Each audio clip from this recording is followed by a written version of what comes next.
Vincent Morel, vous êtes au contact direct des patients. Comment est-ce que vous avez réagi après cet avis rendu par le CCNE? Effectivement, j'ai lu avec attention, comme beaucoup de personnes, l'avis du CCNE. Et ma première question, et je vais essayer de déployer un tout petit peu là sur le temps qui m'est imparti, c'est de mettre en perspective cet avis. De mettre en perspective cet avis avec les patients, les familles que je rencontre au quotidien, parce que ça fait 20 ans que je fais des soins palliatifs, en quoi ça fait écho à ce qu'ils me disent, en quoi ça fait écho aussi à ce que je perçois dans l'évolution sociétale, et puis peut-être en quoi ça fait écho à notre environnement et à un contexte qui change. Un contexte qui change par rapport aux questions qui sont posées, puis un contexte international qui change. Mais la première chose qui m'est venue à l'esprit, c'est que quand on aborde cette question autour de la fin de vie, le grand risque serait qu'on soit dans les invectives, dans les présupposés, dans le combat, dans l'idéologie, et dont l'objectif serait de répondre à la question: est-ce que je suis pour ou contre l'euthanasie ou l'assistance au suicide? Et en fait, ce n'est pas cette question qui m'intéresse. Moi, ce qui m'intéresse, c'est, dans ce sens, j'ai lu l'avis, c'est qu'est-ce qui sous-tend la réponse que vous pourriez vous faire à cette question. Donc savoir ce que je pense moi de l'euthanasie et de l'assistance au suicide, je pourrais le dire, mais ce qui est le plus important, c'est de voir comment on peut aborder cette question. Et en fait, quand on aborde cette question de la fin de vie, on voit qu'on l'aborde avec des points de consensus et des points de dissensus. Il y a des points qui nous réunissent. Alors, il y a des points faciles qui nous réunissent. Le refus de souffrir. Je n'ai jamais vu quelqu'un qui voudrait souffrir. Si une personne veut souffrir dans la salle, qu'elle vienne me voir, mais a priori, il n'y en a pas. On est tous d'accord pour refuser l'acharnement thérapeutique, il me semble. On est tous d'accord pour considérer que la personne malade prenne part au maximum dans les décisions qui le concernent. Il n'y a pas de consensus. Il n'y a pas de dissensus là-dessus. Et puis s'il y avait une personne qui, dans la salle, ne veut pas le déploiement des soins palliatifs, je ne suis pas sûr qu'elle ait son sandwich tout à l'heure. Parce qu'on est tous d'accord pour ça. À tel point que, dans l'avis du CCNE, il y a 14 propositions de développement des soins palliatifs. Alors la question est de savoir, est-ce qu'il pose le déploiement des soins palliatifs dans une visée qui serait politique par rapport au déploiement d'une nouvelle législation? C'est une question, mais ils sont pour le développement des soins palliatifs. Et il y a un autre point qui nous traverse tous à ce moment-là, c'est notre subjectivité. C'est-à-dire que le débat sur la fin de vie a quelque chose de spécifique par rapport au débat sur les autres sujets concernant la fin de vie, concernant les questions sociétales, c'est qu'on est tous concernés directement. Et que donc, n'attendez pas de moi, et peut-être de personne dans la salle ce soir, dans cette église, d'être objectif sur cette question. Parce qu'on va aussi parler de qui nous sommes, de ce que nous avons vécu et traversé. Et le dernier exemple en tête que j'ai, c'est l'interview de Mme Firmin Le Bonneau, qui va entrer en charge comme ministre de ce dossier dans Le Monde, où elle évoque la situation du décès d'un de ses parents. Et quand on évoque le décès d'un de ses proches, on parle de soi. Derrière, c'est comment on va pouvoir prendre du recul pour passer de l'émotion à la réflexion. Donc on est tous d'accord là-dessus. Et puis on a des points sur lesquels on est en désaccord. Alors, je vais vous épargner les désaccords de sémantique. Mais à un moment donné, quand on évoquait le mot dignité, si j'évoque avec le mot dignité avec nos amis philosophes, on n'est pas sorti avant minuit ou 2 heures du matin pour se mettre d'accord sur le mot. Là où on est aussi en désaccord, et je le perçois aussi dans la vie, c'est sur la façon dont on approche la question éthique. Et est-ce qu'on regarde la question éthique ou la valeur d'une décision aux conséquences de cette décision, ou est-ce qu'on la regarde à la façon dont on la prend? Et souvent, on est dans une société qui est assez utilitariste, qui aurait tendance à donner de la valeur aux choses en fonction des résultats et peut-être moins en fonction de la façon dont on a pensé les résultats. On a un point de désaccord, me semble-t-il aussi, dans une approche qui serait une approche individuelle versus une approche collective. Et le CCNE parle même d'une approche individuelle qui définirait pour la personne elle-même le contour de son destin personnel. Elle-même serait capable de définir ce qui est bon pour elle. Vous savez, c'est un peu l'émission « C'est mon choix ». J'ai le droit, j'ai le choix. Mais derrière, il y a une autre approche qui consiste à regarder l'impact collectif, la prise en compte de la grande vulnérabilité. Et ça, c'est un élément de dissensus. Est-ce que quand j'aborde la question de l'assistance au suicide, je regarde ma propre situation ou est-ce que je m'intéresse plus largement à tout ce qui va être autour de la prévention du suicide? Est-ce que quand j'exprime ma liberté, je ne regarde que ma liberté ou je prends en compte la liberté d'autrui qui sera forcément contraint par l'échange que je vais avoir avec elle? Autre point, c'est la notion de l'autonomie. On entend partout, on veut être autonome. Mais comment est-ce qu'on perçoit son autonomie? Et dans les patients, les familles que je rencontre, on perçoit des patients qui disent des choses différentes de l'autonomie. Pas plus tard qu'hier, j'ai vu une personne qui avait 86 ans, je l'ai en tête parce que je l'ai vu hier soir, qui allait très bien. Et hier, elle me dit, c'est une horreur, je veux mourir parce que depuis 4 jours, j'ai perdu l'autonomie. Rendez-vous compte docteur, jeudi dernier, je pouvais marcher et aujourd'hui, elle ne peut plus. Et elle m'a dit l'insupportable de ce qu'elle vivait parce qu'elle avait perdu, pour elle, son autonomie. Enfin, il y a un élément qui est intéressant à entendre, qui est la place de la médecine. Qu'est-ce que la médecine peut faire dans le processus et où est-ce qu'elle doit se mettre dans le processus? Et là, on évoquera sûrement ce soir la différence entre la loi Claes-Leonetti, entre l'euthanasie où on demande à un médecin de faire l'acte de donner la mort, et l'assistance au suicide où on demande, dans les pays qui ont dépénalisé l'assistance au suicide, à un médecin simplement de faire la prescription, mais le malade prend lui-même le produit. Et on voit bien comment on pourrait positionner la médecine et les soins palliatifs. Donc là, il y a des dissensus. Et il me semble plus intéressant de réfléchir à ce qui nous unit, les points sur lesquels on est d'accord et les points sur lesquels on est en désaccord, plutôt que d'être dans un débat binaire, oui ou non. Toujours en ayant en tête que lorsqu'on parle, on parle aussi de soi-même. Et moi, j'ai toujours ça en tête quand je rencontre les patients, parce que des patients, on en rencontre avec Marie-Laure en permanence, des personnes qui nous demandent à mourir. Alors, en gros, on nous demande à mourir pour 3 cas de raisons. La première, c'est parce qu'on souffre. Oui, quand on a mal, on demande à mourir. La deuxième, c'est parce qu'il y a de l'acharnement thérapeutique. Et là, c'est notre responsabilité de lutter contre l'acharnement thérapeutique. La troisième, c'est parce que le patient n'est pas assez écouté. Et ce qui est sûr, pour qu'il soit écouté, c'est qu'il dise qu'il veut l'euthanasie. Là, il va être sûr d'être écouté. Mais quand même, il peut être intéressant d'aller chercher ce qu'il y a derrière et de ne pas de répondre immédiatement à cette demande qui est un cri d'appel. Puis vous avez des personnes qui ont peur de souffrir, peur de l'acharnement thérapeutique, peur de ne pas être écoutées, qui par anticipation demanderaient à mourir. Et bien sur toutes ces situations, très clairement, nous sommes dans le soin et nous avons des réponses soignantes. Et c'est pour ça que, classiquement, on dit que 9 personnes sur 10 qui font une demande à mourir, on va trouver avec eux une réponse qui les satisfait. Parce qu'ils ne souffriront pas, parce qu'ils seront écoutés, parce qu'ils seront au cœur des décisions. Et là, c'est tous les progrès des soins palliatifs et de la loi.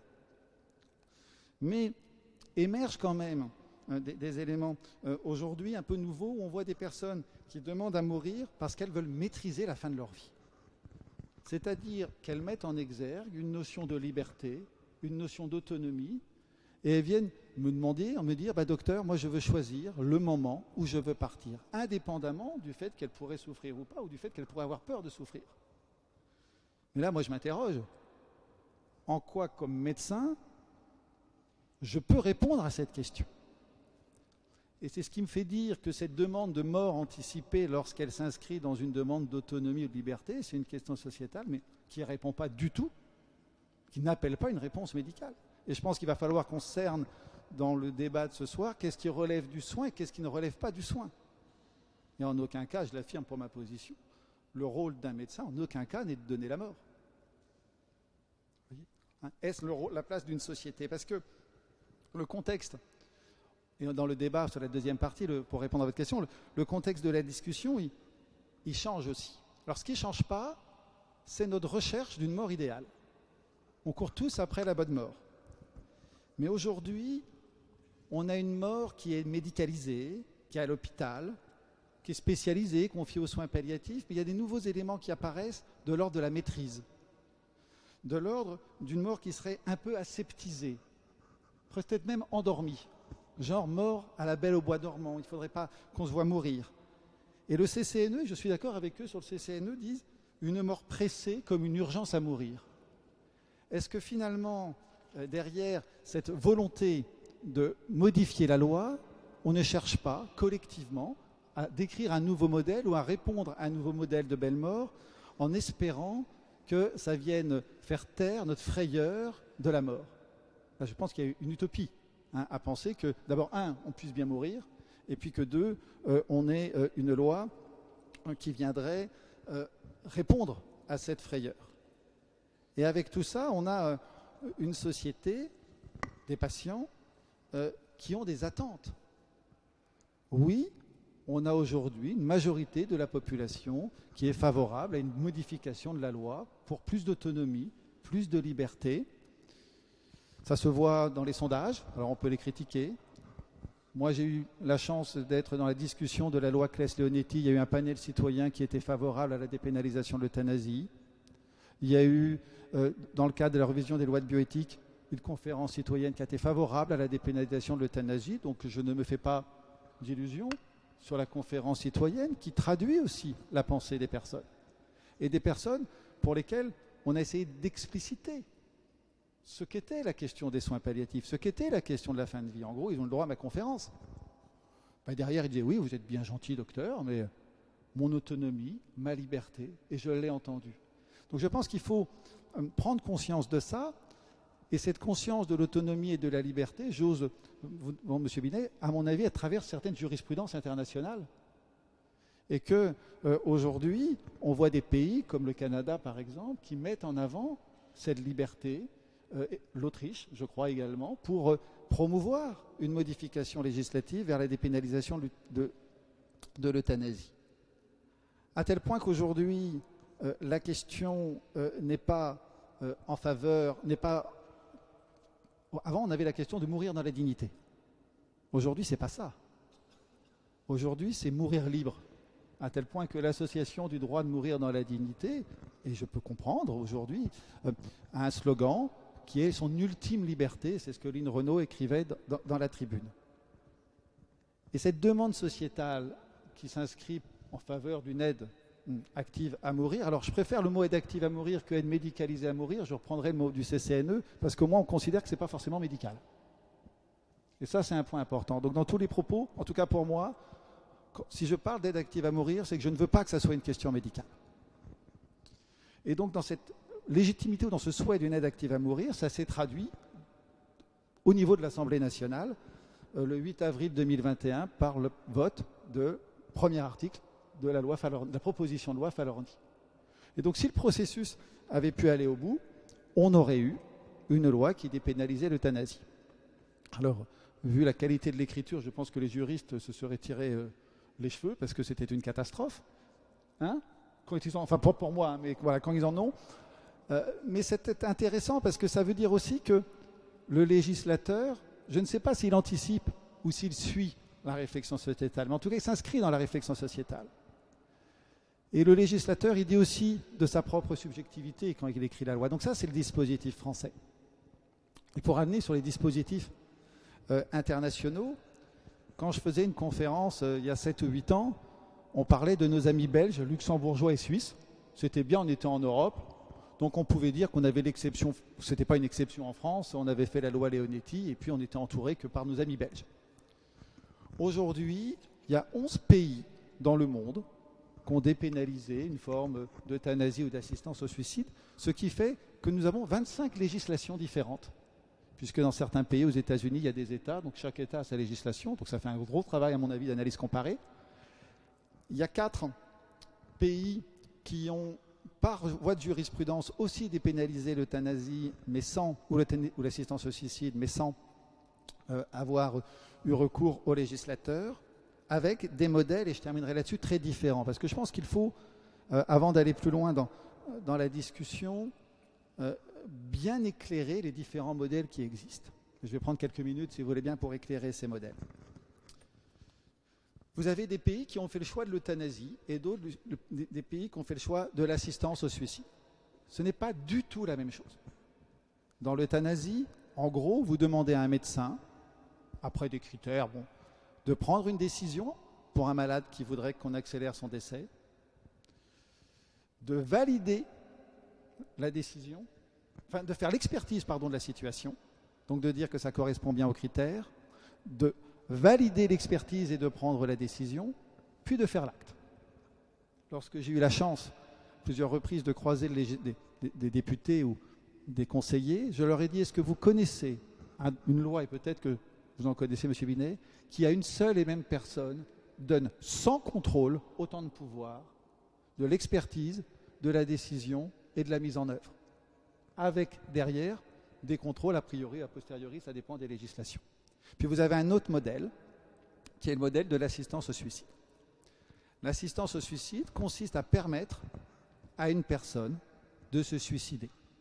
C'est le modèle de la Suisse, c'est le modèle de l'Oregon, c'est le modèle de l'Australie, le modèle de l'Autriche, où là, la société permet à une personne qui le souhaite, avec plus ou moins de critères, de pouvoir accéder à une potion létale, à la prendre sans que, pour autant, le médecin soit engagé au moment de la prise. Il est engagé au moment de l'expertise. Il peut être engagé au moment de la prescription et pas toujours, mais il n'est pas engagé jusqu'au bout. Et à la différence entre les deux systèmes, c'est que quand le malade prend lui-même la potion, il peut ne pas la prendre. En Belgique, 100% des personnes qui vont au rendez-vous de l'euthanasie l'ont. Dans l'État de l'Oregon, 4 personnes sur 10 qui ont accès au produit ne le prennent pas. Et là, c'est une réflexion intéressante à avoir par rapport à la question de la liberté, parce que je pense que si le modèle de l'assistance au suicide contient un peu ou protège un peu la liberté du médecin ou du soignant, il protège aussi la liberté du malade. Il y a des États qui ont défini des critères très stricts dans le terme de périmètre, de maladie, d'handicap. L'Oregon, il faut une espérance de vie inférieure à 6 mois. D'autres modèles n'ont pas du tout mis de réserve. Et donc, par exemple, au Canada, c'est quasiment, je vous dis un peu, c'est l'heure de l'apéro open bar, quoi. C'est-à-dire, je veux mourir et je demande et j'obtiens. En termes de contrôle, vous avez aussi des modèles qui sont extrêmement différents.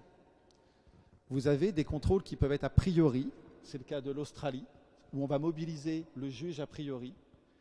Et puis, alors l'Australie, c'est même a priori et a posteriori. Puis vous avez des pays où on a un contrôle a posteriori. Alors c'est marrant, dans les pays où il y a un contrôle a posteriori, tout va bien. Belgique, il n'y a eu aucun recours chez nos amis belges.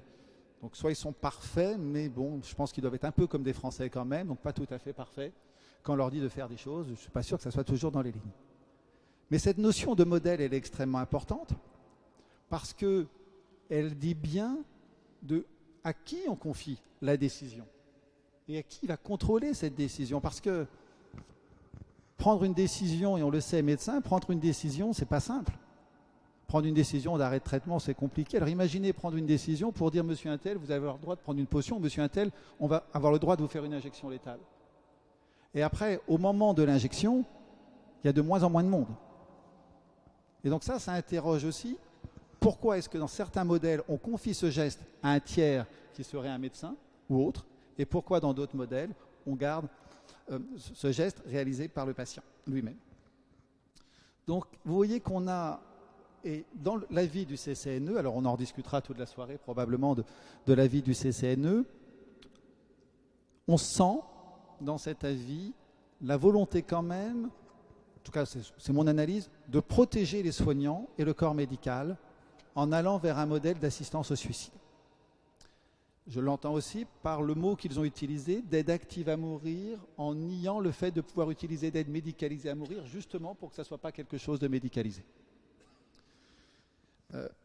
Néanmoins, restent des questions pour les personnes qui ne pourraient pas se suicider. Et là, le CCNE ouvre des pistes, soit d'une exception d'euthanasie pour le coup, il y aurait quelqu'un qui ferait le geste, mais peut-être que celui qui ferait le geste ne serait pas forcément le médecin, ou alors il voudrait faire appel au juge, et là je me demande comment ça peut se faire techniquement.